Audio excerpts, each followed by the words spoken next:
Adesima ye ka mo se no nsia abo ha eye Maranatha kasamfoni ene wani gusu a wo hwe efiri sabre kopim se no nsia ebobo apel mu no ye no etana fe Kasiebo a yensa kana no pe ne ye de abrɛ mu se Maranatha no pa no nsia kase na ye ka mo se kase a ye de brɛ mu animani mu no sei na ye de ebebrɛ mu ye de obekɔ akopie mu ewo opanyina wo no na wo da dwumadie bi a ye fe no Kofo Foundation no ewo maganem papa agimadi a wode nsɛm bi atodwa e de amagana fo e de nsɛm na wo ka ye de mu nkyemu bebrɛ wo anopai afi ye besan de wakopie mu Franka Tufo ewo MPP amanyokuenum owura Kennedy Japan wode nsɛm bebrɛ e de atodwa na ne nsɛm a ɔka kyerɛ Ghana fo na anopai no emu e de paye afi ewo enije semu so ye do baka kopiem ababa wa obo edwom ewo ma Ghana mu ha ye fe no hema Messi wode nsem bi atodwa se abra na oye ne sini bi a na oda ho adi no ni kunu a wona ne tena kane na ebepi ase no eye enije sem pa edema no afi ewo amanoni nsem no ye beko nije memu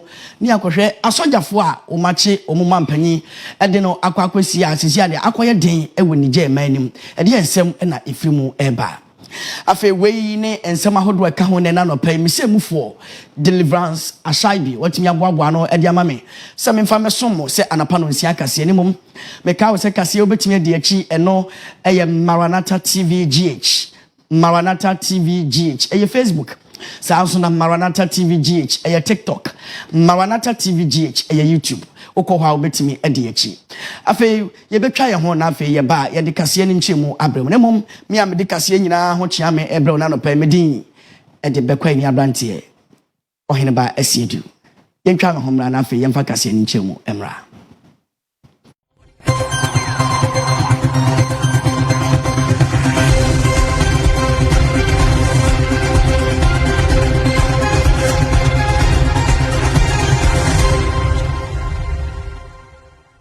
afi kase ni nchemu enie na opanyina wono ene oda dwumadi a ye fe no eye Kofo Foundation ano Professor Bafo Agimadi a eno a wode nsem bi atodwa e de amagana fo na ne nsem a oka nyina ne se obusa Ghana fo bebre se omadwe nkyerpa ene sen e wo magana se de be ya mpuntodwuma e betimi aba Ghana abra yeyi eye mampanyimfo a emfie empim mienu ni aduoni na abato be koso no Ghana betimi ayi opanyina mena di Ghana no na wo so wono otena ase a wo ye nhwehwemu no e be ye den pa e de ama wo magana ye ni nyina ne se enipa mako edu baako a omo ba begina na afei oma pre mampanyini adwa e wo magana mu no na mekira papa ofiri NDC amanyokuenum e fa no John Dramani Mahama na afei nipa mako edu a omo so efiri MPP amanyokuenum no ye ka omo nyina bo mana kese nipa mako edu baako wo se ebe ye den pa se ye betimi anya opanyini a owo Ghana ho do na afei obetimi abu o magana osisi ano ubepiem ewo Ghana mu a panyimfo omo peso omo di Ghana so nyina no enya ade a obia ewo tema edema wo man Ghana na ensesaye pa ye ensesaye papa se de be ya Ghana betimi enya ensesaye na afi oman no etimi afa no ntuma pafra no wono Professor Bafo Agimadi no wonji eni se enipa mako du bakun omo betimi de sa ensesaye no e de abre wo man Ghana ne se ntini won de wo sese ye mana kwanya se nke nipa mako edu bakun be pre o mampanyi adwa afi empim mienu eni aduonu nan abato be koso o magana mu no sa nkofo mu nyina ayi o mu ti so mba be presa adwa no woni gidie bia e wo bia mu so mbetimi de sesan papa he de abre o magana enu ntino wono de oda na wada na mom se Ghana betimi anya mpanyimfo mu wa odo e wo o magana ho no betimi anya nisuade hunu papa e wo Ghana mu dia ene o ka che Ghana fo nyina se Ghana e betimi asesa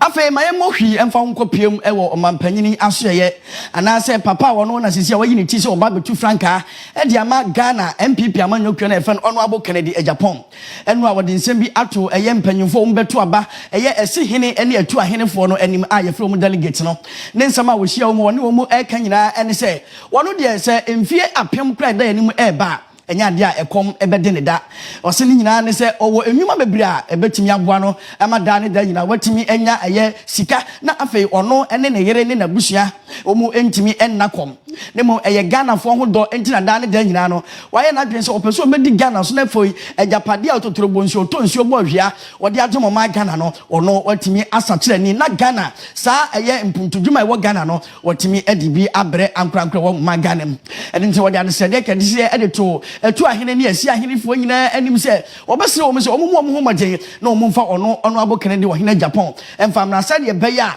dwumadie bi opeso wo ye na afa nnuama Nyankopon de ato na koma so no ebetimi aboa ema wo man Ghana etibenya ensakraye ono abo Kennedy wo hene Japan in the Western region or Guinea Western region who make in Japan. The year 2016, in my Western region, 26 pickups. In my Bruni, 11 40-footer containers. Western region there, Honorable Joe Gatti, and Nigeria, Kogu, Mr. Addison warehouse. Where were those candidates? Where were they? And then Agon, Yabdo, Yabu, Yagia, Aso, Agon, into a beer activity. A beer activity. What a real mistake. Don't go opposition. You see what will happen.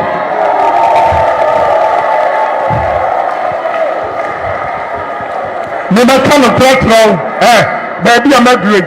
Oh, here be here. This is Yanko Pokumi. They will see an answer. It's a baby. It's been many baby of Nungramoha. No more pure Nungramo or region. We are not afraid of anybody. The first time America, Mimifie, Blaine was there. Akwawe, Anochi was there. Edusai, all those guys, overcrowd position, Mimifie, me, I'm telling you all of you, Mimifie, I remember your meeting.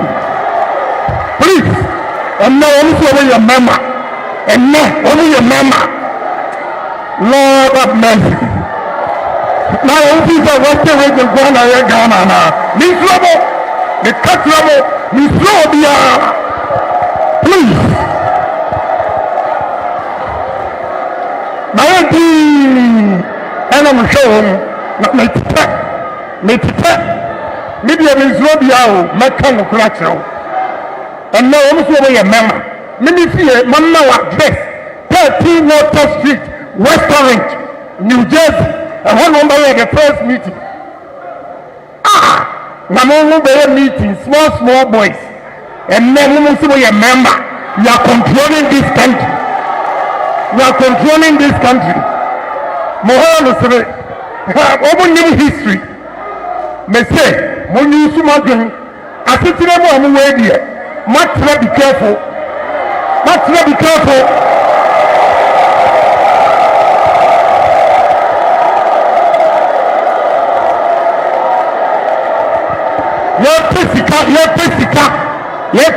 Your MPP, where were they?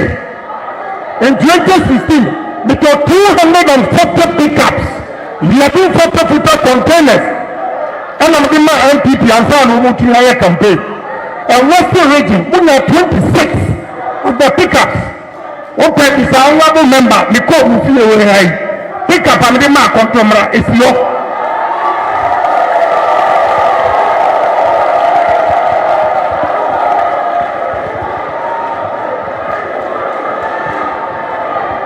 Now when be a Mawasna. Honorable Kennedy wa hene Japan nensem na afi wode to esi ahene ne etu ahene fo nyina ma ye from delegate no wode to manyim se abato no mba beto no obesere wo se obi anyusu na dwene se de be ya Ghana ebetime nya emfaso e wo wonsom ye to akase ne so opanyina wono oye mranimfo kese e wo magane ma oye na dwuma e wo wuntumi TV na afi wuntumi radio e wo eye kumase papa ye fe no Morris Ampa enu anwumere watoto bi e de amane eye papa enka ne odi o man panyi e wo magane ma ye fe no President John Dramani Mahama former na ne nyina ne se enche bia na Cecilia Dapa no ye minister na anu ya assemby ababato na Cecilia de me no kase asem ni nyina e wo quarter OSP a ye fe special prosecutor no otimi ahwehwe maami nsemu na eno ene yesi ananu ya former president Papa John Dramani Mahama ede na no akoto asem nim bie na eno ena owura Morris Ampa ede to former president ye papa ye fe no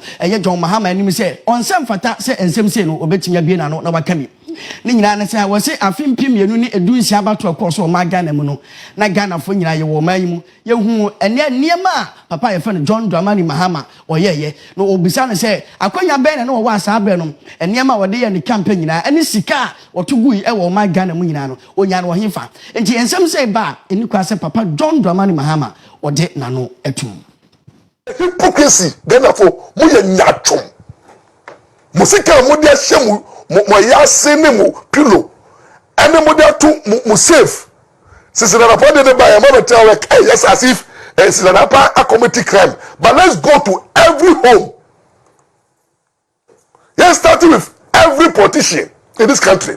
President Mama President Mama Usika na udi campaign no a bank. The campaign money of President Mama, some of us it. You are accusing the government of the day. If you have to say President Ronaldo and the ministers there, omo ya konfo eto musika there de ofie enti capital say yan kom so fine. What about President Mama Obetro Mensu 2016? Say President Mama who pay is if it's about only your payer. Sikaina unya ya de campaign 2016 unya no we on the to bank now bank. President Mama, your money that you are using, you use for 2016. Now your bank. And now we're here. I said, look at your mom. NDC for MPs now we are campaigning here. Now Musika bank. You are keeping money at your offices. Modisika share my office. Modisika share my fee. Mo was safe. Mo was underground. Mo was money. Some of you were engaging the money laundry. You did all those things and you were financing your money to the banks. 2016, NPP, NDC, Mobetria Bemuno, Musiketa, Okudata Braquamunia, that Okuda Ukra, in the 200 to 400 million, 200 million, 400 million, and came. We have instances where politicians carry that. There are a lot of politicians mates, house help, drivers, and you musika. Nobody show hypocrisy. Ghana for mo ye nyatwom. Musika mo dia hyemu mo ya sene mo pillow. Ene mo dia to mo safe. Since na report dey by am tell like yes as if no so na afi ye de wakọ eye papa ye fe no Paul Adom Oche na so ye unim se ye nwe we adwuma e wo Metro TV dwuma dia ya to dey say good evening Ghana ono ene oda no na nanu ya eno abra Cecilia Adapa anasa Cecilia Adapa mesre ne nsam ebeto dwa no ene ono so de nchemu bi aba e wo good evening Ghana so na ne nsam o kanyina ene chese eye Cecilia Adapa ene ni kunu mu hu se ebra o musika hira no o mu call eye police station e koye complain ene to ho se maba wa wo mu no mu ye adwuma e wo mu fie no o musika akimi akwakodi won chen na ne nyina ne se abra Cecilia Adapa ne nua be ma bi wu ye no Paul epese wo chese oja ne sika 800,000 US dollars and then what you know was sign a just kept 200,000 US dollars. Says he came in ano ye kabo ma na made for yi e de eko na no e na Cecilia Adapa hu se ni sika hira na we say woni ni kunu owura akofo eko a police fa so ye na for omkoye complaint e de ma a police for em twie ensem no se de ode enchemu e ma yen. And like that. So this is also a box jewelry. So we've accounted for 300,000 euro belonging to Cecilia Adapa's husband, 200,000 euro belonging to Cecilia Adapa herself, and the big one. Yes, no, the big one. This one, $800,000 in a wooden box with a padlock in front of it. $800,000 in a wooden box with a padlock in front of it. Now the alarm came when the padlock was seen to have been broken. It's not in a safe. It's like all of this was in her house. $800,000 with the padlock in it. Okay. Now let's go and account for the funds one by one according to what is on the charge sheet as she reported to the police. Okay.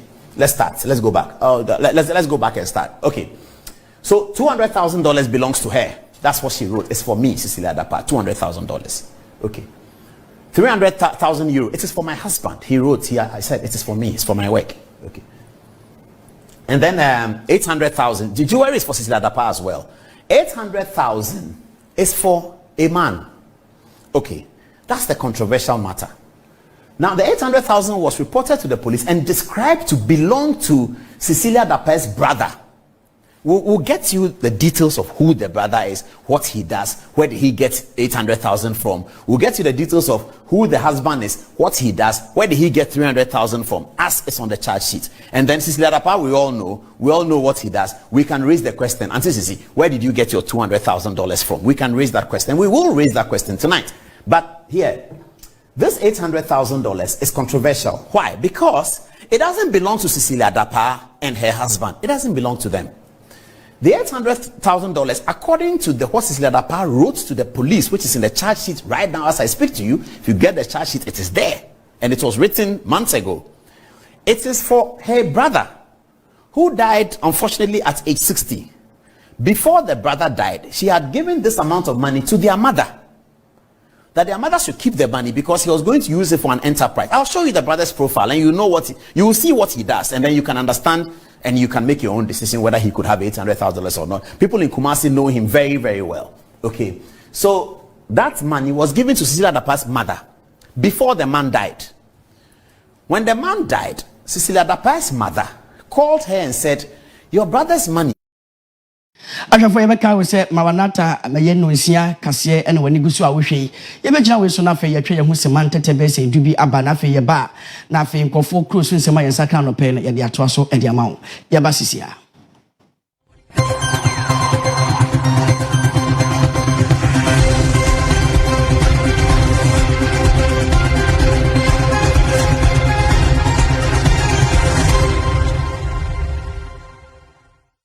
afe amanane nsema yensa kan no pe eni yamfa nkopiem ewo Niger empotem eho na himkra ye fe no eye niami eno anwumre ukokopiem ewo ho a asojafo bi atimi aka wo ho aboma de dane da nyina ye kan ne se o ma ateki eye blockage of eye o president a owote abanwa ne so na eno anwumre ukopiem wo ho a ahwehwe nkofo bebre aso na afa wo mu hu de wo mu nka ne nyina ne se asoja frank obi anim se wo mo enebo president Elfen Mohamed Bazoum onu enebo no ho ban no yese papa no eda sore ya na asoja fo yi atwa edan no nyina ahia akoye den pa ediama president so obetimi afri ne dem no afi wapia abonten ehwehwemu a abetodwa echese sisi ade wo munim ade cropotin pantia e ma asoja fo no atimi ade president na asane dem a wontimi MP abonten na eno anajo na tia na eba no echese papa Elfen Mohamed Bazoum a woye mampanyi ewo Niger mem no sisi enu kasa die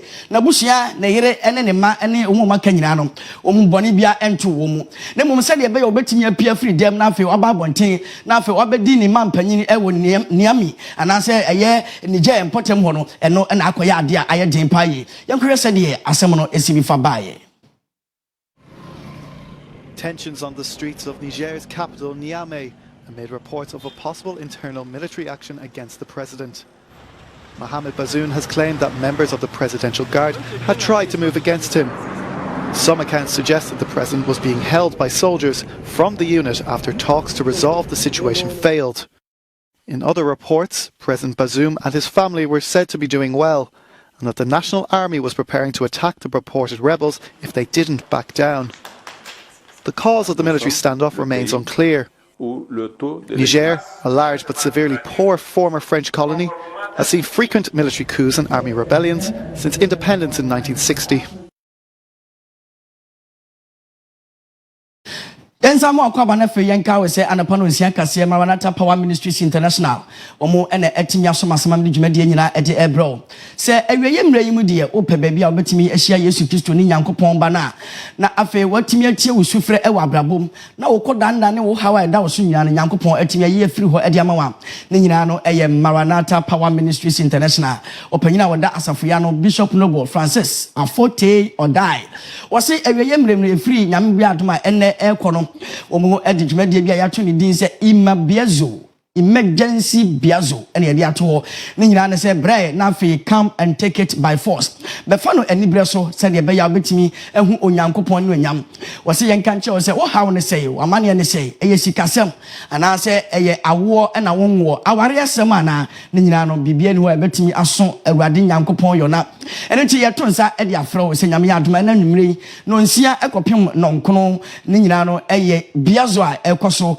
ye se bra na be fa wajapade no by force fani den na fa be fa wajapade a wobonsam ede ne nsa to so no wo ba obi emmom mpaye ma wo etie nyame asem na fe de aka ne nyina akoye empaibo fo ade sere betu nyankopon nim na fe enche wonso obedi hu adanse obehu yen e wo Lekma Polyclinic nungwa adogono wo mo edan na chi ho a eho na be ho obeduru ho no na fe Maranatha Power Ministries International edan kese fefefe na esi ho ebio so wo pese wo ba ekosku a ne nyina no eye Glory Hill Academy omoso etimi asomasene ena anopei sa akora na beko school na fe abefo nwuma abai akora na ye bekye na obetimi ehunade a ne nyina no eye Glory Hill Academy yesua abrochirefo ade sa nso na Ghana nso ade no nso eno nso yesua sa yemfa yensa enye niema ewo ma Ghana mu de ne nyina no eye Glory Hill Academy bra na afi so oba no school no dache opese woto aso a ne nyina no ye betimi aboa no afi opese wo yesojani opese wo yasrani ananse opese wo ye police ni opese wo ka ehyen ewo wiema nyina no eye Glory Hill Academy yesi ye wo teacher fo makwadare pa ye na afi enen so abefu nwuma ye de kirade no ekwan no ye betimi akire wo nyina ba bia mofra no edidi no eye abefu eye kwan so eno mufa didi oba bepiem ewo cameras a ye de bom mofra no ho ban a ne nyina no esewani tum kana fa oba no ebra eye Glory Hill Academy ne mo meka che wo se wo bibi ene aboa kokua enya de a ukotokro pa no ebetimi aka eso ye nyina wo so na afi ye ntwa ye ho simabra afi ye ba ne ye de anigye kase asanto aso ama ya basisia